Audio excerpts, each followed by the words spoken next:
matters when you're fighting for more. Fourth down territory, the line is drawn. We're right as the game rolls on. Heart and grit under Sunday night skies. It's do or die where champions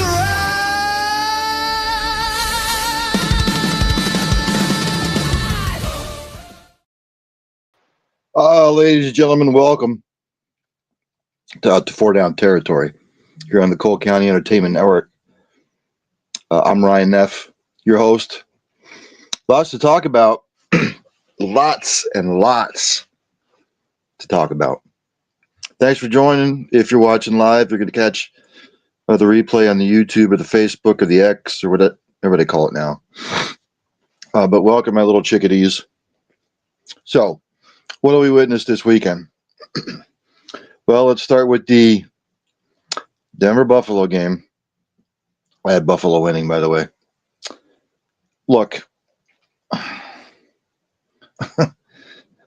what I watched, Buffalo had 5 turnovers, Denver only had 1. Buffalo should have won this game. Everyone's going to put it on Josh Allen. Did Josh Allen have a bad game? Yes. And everybody's, oh, he sucks, he's this, he's that. I'll say it again, just like with my quarterback for the Chiefs, Patrick Mahomes. When quarterbacks press and they feel like they have to do too much and they have to make the extra play, they get themselves in trouble. Josh had a bad game. Period. That's when the rest of your teammates need to step up. The defense could have stepped up. The defense has been ass all year long, especially the run defense. Now, they played the run well, not so much against the pass. That vaunted secondary, that vaunted pass defense of Buffalo was non-existent on the last drive. And people want to talk about the officiating. I get it. Why are they calling it now, late in the game? You have to expect stuff like that. I've been watching sports way too long to think that one or the other team is going to get calls. And, of course, people calling the game. You have the ref there or former refs. Oh, that was definitely passing. They're always going to stick up for the refs 90% of the time.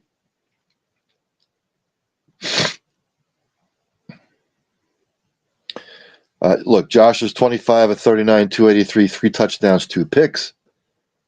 James Cook, good game, 24 carries, 117 yards. Dalton Kincaid, 6 catches for 83 yards and a touchdown. He was their leading receiver. I'll get more to that in a minute. Josh threw 2 picks. He fumbled it 3 times. He lost it twice. Cole Bishop, the leading tackler. For the Broncos, Bo Nix was 26 of 46, 279, 3 touchdowns, no picks. More importantly, he was not sacked. Denver's rushing game was non-existent. The Bills shut down the run, but in the end, they couldn't defend the pass.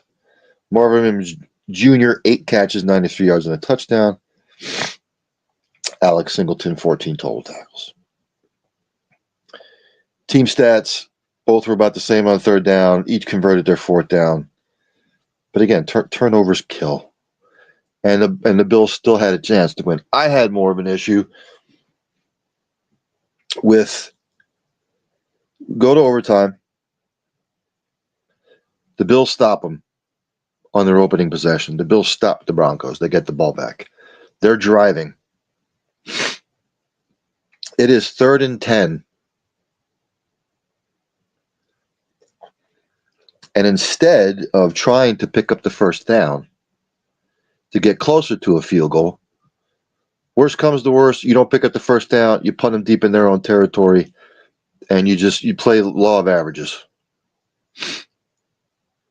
But it's 3rd and 10, you pick up a 1st down, you get closer for a field goal. You may attempt a field goal, and if you don't, you can pin them inside. Maybe they're 15 or 10-yard line. Make them drive the length of the field to kick a field goal. But instead, Josh Allen went for the gusto. And unfortunately, everybody is saying, well, it's a catch. What is a catch? What isn't a catch anymore? Do I think it was a catch to the controller going to the ground and then the defender ripped it away? I don't know. I don't know anymore in the NFL what a fucking catch is and what isn't. I was always told if you catch the ball and you're going to the ground and you have control of it and you hit said ground, you are down by contact. And of course, I heard the powers. Well, we didn't have firm control. How do you know?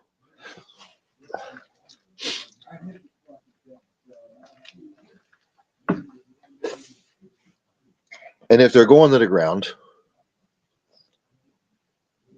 like that, advantage goes to the receiver. So I don't understand it.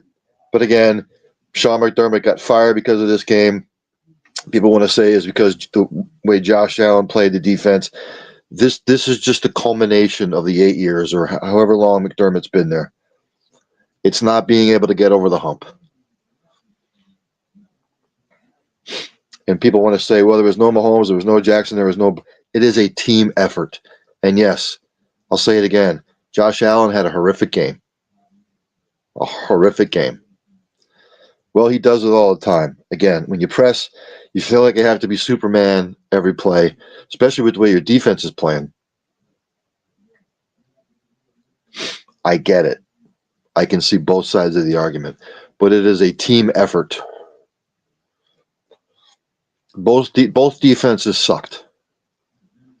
And I was waiting for one or the other to step up. And Buffalo did in the second half. I mean, in overtime. They got the initial stop. All Buffalo needs is a field goal now. And I thought they shot themselves in the foot when it was 3rd and 10. And they went deep. Instead of just... and I was watching the game at my local cigar establishment here, where I'm local here, right outside of Philadelphia. And I kept saying, why aren't they using the tight ends? You got Kincaid, you have Knox, they're both healthy. And they started doing it, and Denver couldn't stop them. Kincaid was open, Knox was open, and when they were going to the 2 tight end sets, couldn't stop it. And I'm thinking, okay, it's 3rd and 10, we're in overtime, all you need is a field goal. Look for Knox or Kincaid. And I know he overthrew, I think it was Kincaid on the one pass, and it would have been a touchdown, game would have been over. But they got away from it for some odd reason. I don't know why. I have no idea why. I don't know who Buffalo's going to bring in as the head coach. Be careful what you wish for. Again, it is a team effort. When one of your teammates is struggling, you have to step up to the plate. For the Broncos, Bo Nix was knocked out. He's got the fracture in his ankle. Jarrett Stidham will be quarterbacking the AFC Championship game. But whoever Buffalo brings in, I hear people, Rex Ryan say Bill Belichick, get the fuck out of here.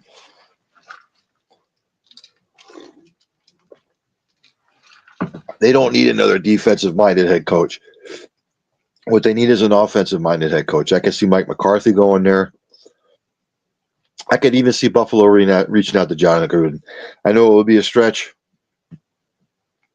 John Gruden is no holds barred. He'll tell you like it is.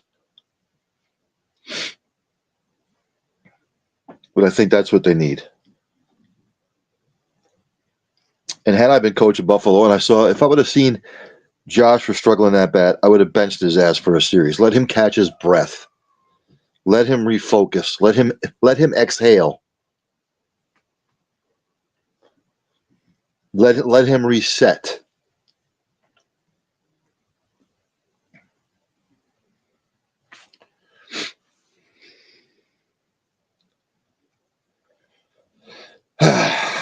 My Buffalo fans, I feel for you. I really do. I thought they were going to win this game.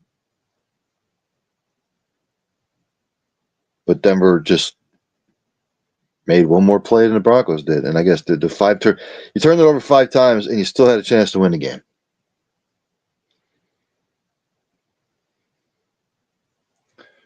So the Broncos are playing for the AFC title game. And we'll have to see if Stidham is the coach. I saw somewhere where the J.K. Dobbins might come back for Denver. The second half of the divisional round on Saturday, the Seahawks took the 49ers behind the woodshed. I'm still waiting for Kyle Shanahan to get fired. Guess not. Brock Purdy was 15 to 27, 140 yards, and no touchdowns and a pick.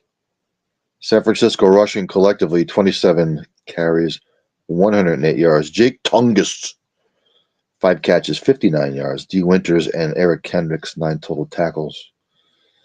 For the Seahawks, again, Sam Darnold didn't have to do too much.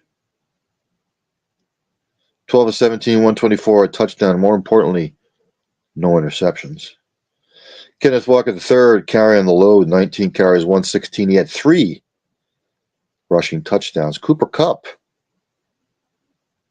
5 catches for 60 yards. Your leading tackler was Devin Witherspoon. We go to the team stats.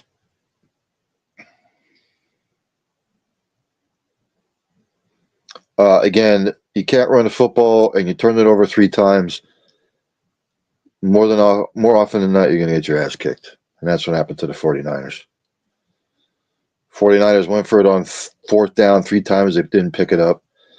Seahawks weren't that great on 3rd down, but they didn't have to be.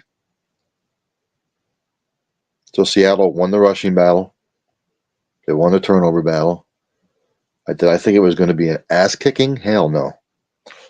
But again, I'm still waiting for Shanahan to get fired. Yeah, the Seahawks. Good for them. They're playing for the NFC title game. The 49ers, look, I'm surprised they made it this far with all the injuries that they had. But in the end, it wasn't enough. They're just beat up physically, and Seattle took advantage of it and the turnovers. Then on Sunday, which would have been yesterday, by the way, New England beat Houston 28-16. And look, C.J. Stroud, again, he looked horrible. But you can't expect your quarterback. You can't throw it up 47 times from your quarterback, especially when he's struggling throwing picks. And Houston collectively, 22 carries for 48 yards. That's not going to do it. It's not going to do it. I mean, it was 21-16 at one point. And again, if I'd have been the coach and had I seen my quarterback struggling that bad, I'd have sat him for a series or two, just to exhale, to reset, to calm down. But C.J. Stroud has regressed. And I'm wondering what Houston may do in the offseason. Hey, how about they trade for Joe Burrow maybe? I don't know. CJ was 20 of 47, 212, a touchdown, and he threw the 4 picks. Jaden Higgins, 6 carries, 59 yards. Azeez Al-Shaair, 9 total tackles. For the Patriots, Drake May, good game, 16 of 27, 179, 3 touchdowns and a pick. He was sacked 5 times, though. Ramondre Stevenson, 18 carries, 70 yards. Kayshon Boutte, 3 catches, 75 yards and a touchdown, your leading receiver for the Patriots. And Christian Gonzalez, 9 total tackles.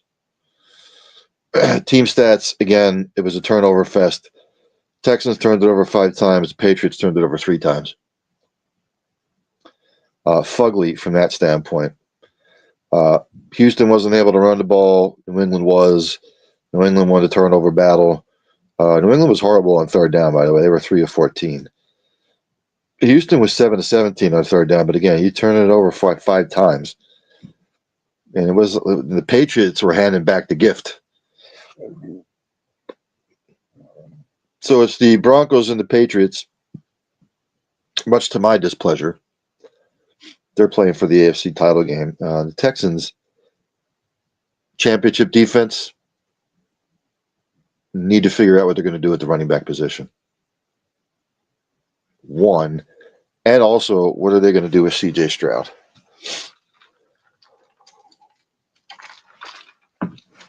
We shall see. In a thriller last night, the Rams beat the Chicago Bears 20-17, final in overtime.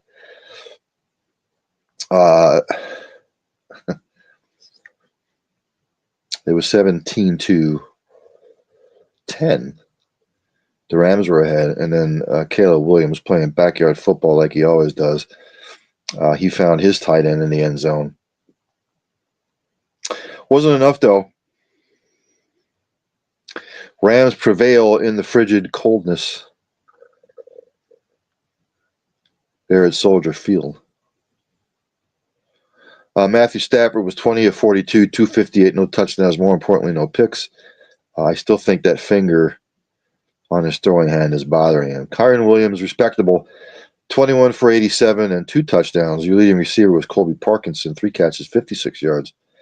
Cam Curl, 13 total tackles. For the Bears, Caleb Williams, 23 of 42, 257, 2 touchdowns. He did throw to 3 interceptions. DeAndre Swift, 19 for 76. Colston Loveland, 4 catches, 56 yards.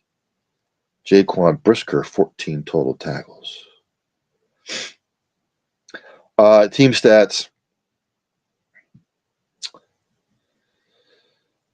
Both about even on third down and fourth down. It's just that the turnovers hurt, and yet Chicago still had a chance to win the game. People want to say, what's DJ Moore doing? Why didn't he at least dive or attempt to go for the ball on that one pass in overtime that Caleb Williams had? My rebuttal to that would be, why is Caleb Williams throwing it anyway? Because it was really not open. If you go back and take a look at it, no, it wasn't open. Again, turnovers kill. Chicago won the rushing battle, but they lost the turnover battle. And again, the Rams just made one more play than the Bears did, 20-17 win. So next week, and I don't know why the NFL does this. It's fucking stupid. Is to play one game at 3 and then the other at 6:30.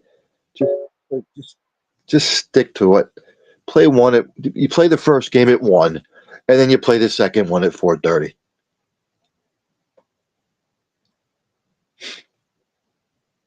First game will be on CBS and Paramount Plus, 3 p.m. on Sunday. Patriots at the Broncos. Patriots favored by 5.5. I am not going to make my picks today. I will wait till Thursday. And then at 6:30 p.m. on Fox, we've got the Rams at the Seahawks for the NFC title. Seahawks are favored by 2.5. Some news. We already talked about McDermott. Just came across the wire. The Dolphins are hiring Packers defense coordinator Jeff Haley to become their next head coach.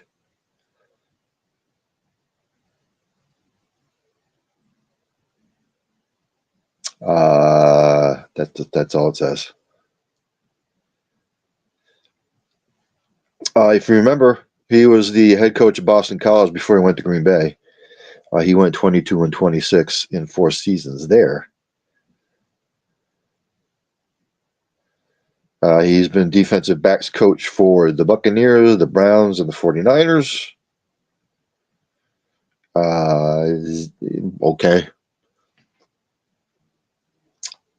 Okay. Dolphins fans, what do you think? If there are any Dolphins fans out there watching, what do you think of the hire? It tells me that they really didn't. Okay. I don't know if that makes them better or not. I don't know. I guess it's open for interpretation.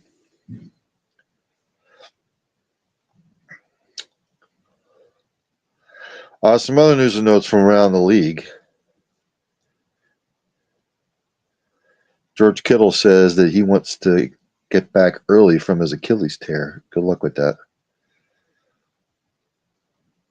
Now, it would be hard-pressed for him to be ready for the beginning of the season.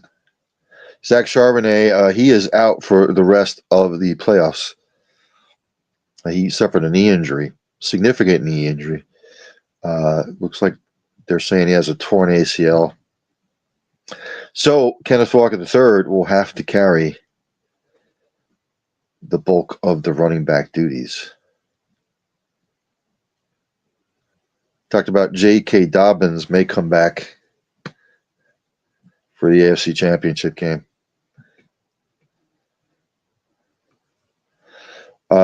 Bears Caleb Williams said that he was not on the same page with DJ Moore on that one pass. Do you think?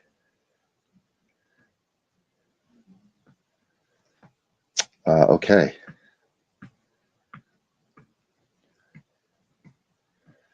Really, that's basically all the news and notes. Again, I'm not going to make my picks until Thursday. It's too early in the week yet. I need to see what happens with injuries and other things. But again, whoever the Bills hire, it needs to be an offensive-minded coach. I would fire their D coordinator. And, the Bills are just going to have to figure out. They've got James Cook. Fantastic. Josh Allen, people want to say about what they want. That's their prerogative. Defensively wise, they're not good. Pass defense wise, they really showed up the second half of the season. Number 1 ranked pass defense in the NFL. But their run defense sucked. Even though their run defense is the one that played well on Sunday. And it was their pass defense that sort of let them down there in the end. So, again, short show. I didn't see any other news or notes coming across the ticker. So I will end it here. Quick show. Coming up at 6 o'clock here on the Cole County Entertainment Network, early evening sports buffet with the Ginch. I am said Ginch. Right at 6 o'clock, I will have Larry McReynolds on. I call him the People's Crew Chief. That's what he is.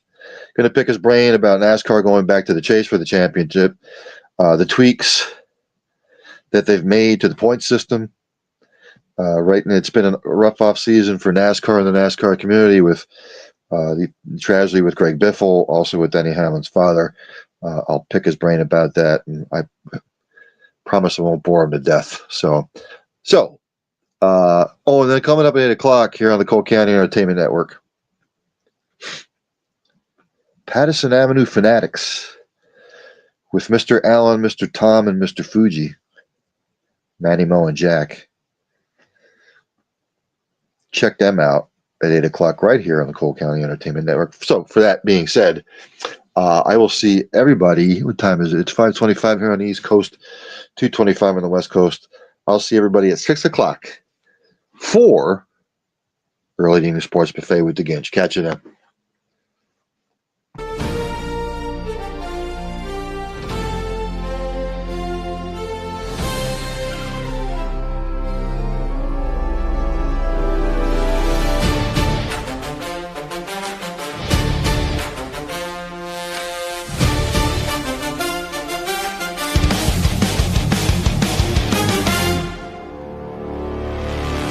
Lights are bright, the field's alive. 4 yards to glory where legends thrive. Ryan Neff's the name, the game's the grind. Big hits, big plays, the crowds a roar. Every inch matters when you're fighting for more.